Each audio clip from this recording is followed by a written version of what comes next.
صلح والا معاملہ کہاں سے؟ اگلا سوال ہے علی بھائی کہ اہل سنت کے ہاں مختار ثقفی کو بھی دعوی نبوت کرنے والا قذاب کیوں سمجھا جاتا ہے؟ اس پہ پلیز وضاحت کرتے ہیں. اہل سنت اہل تشیع دونوں مانتے ہیں. اب متاخرین تھوڑے نرم ہو گئے ہیں شیعہ کے. پرانے تو وہ بھی قذاب کہتے ہیں, وہ بھی اس سسٹم کا حصہ بن گئے تھے نا, کیونکہ ظاہر مختار ثقفی خود سید نہیں تھا نا, مظلوم آدمی تھا. آپ کو پتہ ہے نا یہ کون ہے مختار ثقفی؟ عبداللہ بن عمر کا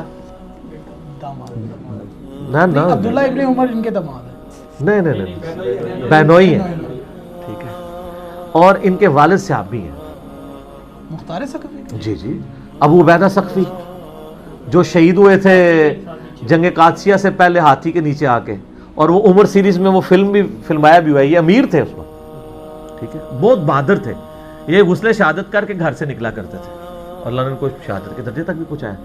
ابو عبیدہ ثقفی, ان کا بیٹا تھا مختار بن ابو عبیدہ ثقفی.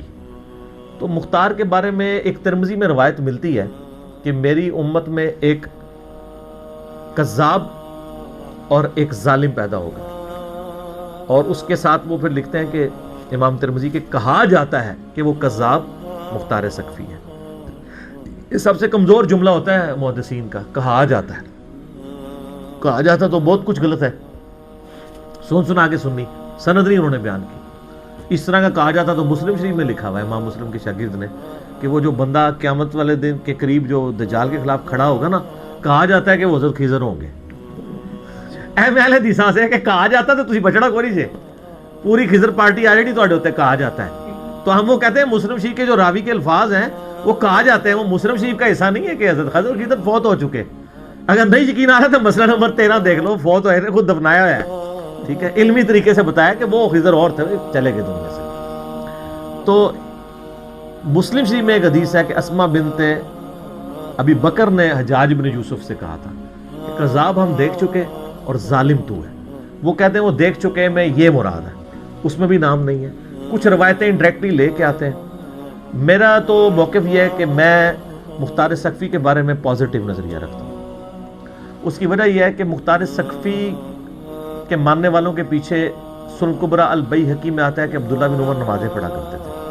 اگر اس نے دعویٰ نبوت کیا تھا تو اس کے پیچھے نمازیں بھی پڑھتے تھے, یا آپ ثابت کریں کہ آخری عمر میں انہوں نے کر دیا تھا. اور وہ جس طرح کی ایمبیگوس روایتیں لے کے آتے ہیں نا, اس طرح کی روایتیں تو اس سے بڑھ کے صوفیاء کے ملتے ہیں, ان کو تو کوئی دعویٰ نبوت نہیں کہتا. یہ یاد رکھیے گا مختار ثقفی نے آل امیہ کی بیج کنی کی تھی. اس کے حاسدین بہت تھے, اس لیے پوری کوشش کی ہے اس کے مخالفین نے گھڑنے کی ایسی باتیں کہ ان کو بدنام کیا جائے.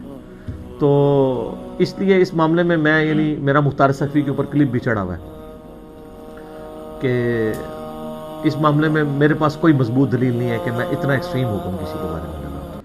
اچھا علی بھائی, اس میں یہ ہے کہ یہ جو تبابون کے طریقہ مختار ثقفی کے بارے میں تھوڑی وضاحت کریں کہ آپ کا اس میں کیا موقف ہے, کیونکہ شیعہ اور اہل سنت دونوں کے بڑی بڑی عجیب و غریب روایات ان کے بارے میں متضاد قسم کی آ رہی ہیں. جی صحیح مسلم میں جو ایک حدیث ہے نا کہ بنو ثقیف میں ایک کذاب ہوگا اور ایک جو ہے وہ ظالم ہوگا. ان کی بلدیت بھی بتا دیں. ہاں جی, مختار ثقفی. تو اس میں وہ اسما بنت ابی بکر کہتی ہیں کہ ہم کذاب کو تو دیکھ چکے, لیکن صحیح مسلم میں نام نہیں ہے وہ کون ہے. ٹھیک ہے. اور جو ظالم ہے حجاج تو ہے. تو یہ کہتے ہیں کہ یہ مختار ثقفی ہے, وہ کذاب تھا. ہم کہتے ہیں کہ سنن کبریٰ البیہقی میں موجود ہے, 72 حدیث میں بھی پایا ہے. ایسا آئٹم یہ بھی ہے کہ عبداللہ بن عمر جو ہیں وہ تو مختار ثقفی کے لوگوں کے پیچھے نماز بھی پڑھا کرتے تھے, ان کو سلام بھی کیا کرتے تھے. یہ ان کے غالباً بنوئی بھی تھے. بہنوئی بھی تھے. اور یہ مختار ثقفی جو ہیں ان کے جو والد ہیں ابو عبیدہ, وہ صحابی ہیں. اچھا, یہ بات ثابت ہے؟ بالکل ثابت ہے. ابو عبیدہ ثقفی یہ جنگ قادسیہ سے پہلے جو بڑا مارکا ہوا تھا رشین اس کے ساتھ پرشین امپائر کے ساتھ, اس میں لیڈر تھے مسلمانوں کے. وہ ابو عبیدہ ثقفی بالکل, وہ تو غسل شہادت کر کے میدان عمل میں اترا کرتے تھے اور شہید ہوئے تھے. اور یہ ہاتھی کے نیچے آ کے, اور یہ سین عمر سیریز کے اندر فلمایا ہے قطر والوں نے, سنیوں نے ابو عبیدہ ثقفی کو دکھایا ہے اور ان کی شہادت بھی دکھائی. اچھا, یہ چیز مفتی صاحب صاحب بتاتے تھے کہ مختار ثقفی پہ بھی وہ یہ کہتے تھے کہ یہ ان کا ہے. تو مختار ثقفی کے بارے میں جو متضاد باتیں آتی ہیں تو اس طریقے سے کوئی واضح مجھے کہیں نہیں ملا اس کے بائی نیم کے ساتھ کہ اس نے کوئی دعوی نبوت کیا. وہ تو حضرت علی کے اولاد کی دفاع کے لیے کھڑا ہوا تھا. پھر دوسرا یہ کہ حضرت ابن عمر اس کے پیچھے نمازیں پڑھتے تھے اور صحابہ جو ہے اس کے پاس وہ سارے اس کو کوئی دفاع نہیں کرتا. مختار سقفی کا دفاع مفتی ساق صاحب سے پہلے کسی اہل سنت نے نہیں کیا, حالانکہ وہ بھی صحابی کا بیٹا ہے. نہیں, ہم دفاع اتنا کرتے ہیں کہ بھئی ہمیں کوئی یہ ثابت نہیں کر سکا کہ اس نے دعویٰ نبوت کیا ہے, ہمارے پاس صحیح سند سے لے کے آئے چیزیں, ہم اتنا دفاع کرتے ہیں. باقی ڈیٹیل کیا, باقی مولانا اسحاق صاحب کو چھوڑ دیں آپ. ابن کثیر نے بھی تعریف کی ہے قاتلین عثمان, قاتل حسین کے کو قتل کرنے پر ابو عبیدہ اس کی مختار سقفی کی, اور کہا کہ اس نے مسلمانوں کے دل ٹھنڈے کیے. ابن کثیر نے کہا؟ بالکل ابن کثیر نے لکھا. حالانکہ ابن کثیر کے بارے میں بریلوی کہتے ہیں ناسبی تھے, نعوذ باللہ. نہیں, کوئی ناسبی نہیں تھے, جھوٹ بولتے ہیں, کوئی ناسبی نہیں تھے. یعنی دیکھیں نا عوام میں کیسی کیسی باتیں مشہور ہیں. مختار سقفی نے کس حیثیت میں قاتلین حسین علیہ السلام سے بدلہ لیا تھا؟ کیا وہ اس وقت کوفہ کا حاکم تھا؟ کیونکہ مقدمے میں سزا دینا تو صرف حکمران کا حق ہے. صحیح سوال ہے جی, بڑا ٹیکنیکل کوسچن ہے, یہ بات تو صحیح ہے. پہلی بات تو یہ کہ آل امیہ کی جو حکومت ہے نا, یہ خود ہی غیر اسلامی ہے, یعنی یہ اسٹیبلش ہوئی نہیں, تلوار کے زور پہ ہوئی ہے. صحیح بخاری میں حضرت عمر کا خطبہ موجود ہے کہ جس کو تلوار کے زور کے اوپر حکمران بنایا جائے گا, حکمران جس کو بنایا جائے وہ اور بنانے والے اور دوسرے, ان کے درمیان قتل و غارت کا سلسلہ شروع ہو جائے گا. میں نے اپنے کربلا والے ریسرچ پیپر پہ یہ حدیث ڈالی ہوئی ہے, انٹرنیشنل نمبر کے مطابق بخاری میں 6830. تو یزید کی بیعت ہی جو ہے وہ تلوار کے زور پر لی گئی تھی. تو ہم اس بیعت کے خلاف حضرت حسین کا جو خروج ہے, وہ یہ خروج کہتے ہیں, ہم اسے قیام حسینی کہتے ہیں. وہ قیام حسینی تھا کیونکہ اس کی بیعت اسٹیبلش نہیں ہوئی تھی.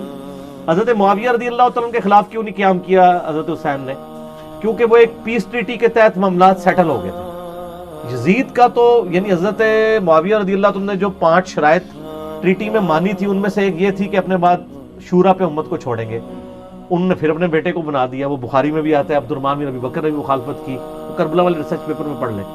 تو لہذا مختار سقفی کے بھی خروج کو ہم خروج نہیں قیام مانتے ہیں, قیام مختار ہے. اس پہ ایران والوں نے ایک مختار نامہ فلم بھی بنائی ہے, اس میں کچھ چیزیں غلط بھی ہیں لیکن میجورٹی ٹھیک ہے. تو مختار سقفی نے جو قیام کیا ہے وہ اس نے حکومت حاصل کر لی تھی. اس نے عبید اللہ ابن زیاد کو قتل کیا, اس کے بعد کوفے کے ممبر پہ وہ پورا ایک آپ سمجھ لیں ایک صوبہ اس کے پاس آ گیا تھا, اور کچھ سال اس کی حکومت رہی ہے. پھر اسی حکومت کے تحت اس نے 22,000 قاتلین حسین جو بھی اس لشکر میں تھے چن چن کے ان کو قتل کیا. پھر ظاہر ہے وہ آل امیہ کو ہضم نہیں ہوا, بعد میں اس کے اوپر تہمت بھی لگی کہ اس نے دعویٰ نبوت کیا تھا. جو بھی روایتیں پیش کرتے ہیں کوئی بھی مضبوط درجے کی نہیں, آؤٹ آف کانٹیکسٹ ہیں چیزیں. ہم تو المصنف ابن ابی شیبہ سنن الکبریٰ البیہقی سے پیش کر رہے ہیں کہ عبداللہ بن عمر مختار سقفی کی پارٹی کے لوگوں کے پیچھے نماز پڑھا کرتے تھے. تو اگر وہ کافر یا دعویٰ نبوت کیا ہوتا تو کبھی نہ کام کرتے. یہ کس طرح صحابہ کو ہضم ہو سکتا تھا؟ تو وہ بس ایک نیچا کرنے کے لیے ایک پروپیگنڈا شروع کر دیتے. تو وہ حکمران, چونکہ جس حکمران کے خلاف اس نے قیام کیا اس کی اپنی حکومتی 2 نمبری تھی, اس کو ختم کرنے کے لیے وہ کھڑا ہوا, جس طرح کہ حضرت حسین بھی کھڑے ہوئے تھے.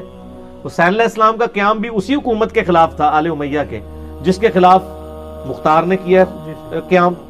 تو وہ قیام جو ہے وہ بالکل اسٹیبلش ہے. قیام کے بعد اس نے حکومت حاصل کر لی, اس کے بعد باقاعدہ پورا انہوں نے عدالتی نظام بنایا تھا. اب اس فلم میں بھی دیکھیں پوری تحقیق ہوتی تھی, گواہ لائے جاتے تھے, ایک ایک بندے پہ وہ گواہی دیتا تھا, ہاں یہ بھی تھا یہ بھی تھا. اس طرح نہیں کہ انہوں نے ساروں کو قتل کیا, پورے ایک بڑا ٹائم لگا تھا سب کو قتل کرنے میں, وہ اس میں انہوں نے سارا فلمایا ہوا ہے. تو وہ حکومت وقت اور قاضی القضاء کے یعنی اس عہدے کے تحت پوری جسٹس کو, عدلیہ کو اسٹیبلش کر کے یہ سارا کام ہوا ہے. ماورائے عدالت قتل نہیں تھے جو قاتلین حسین کو قتل کیا. ٹھیک ہو گیا. بالکل.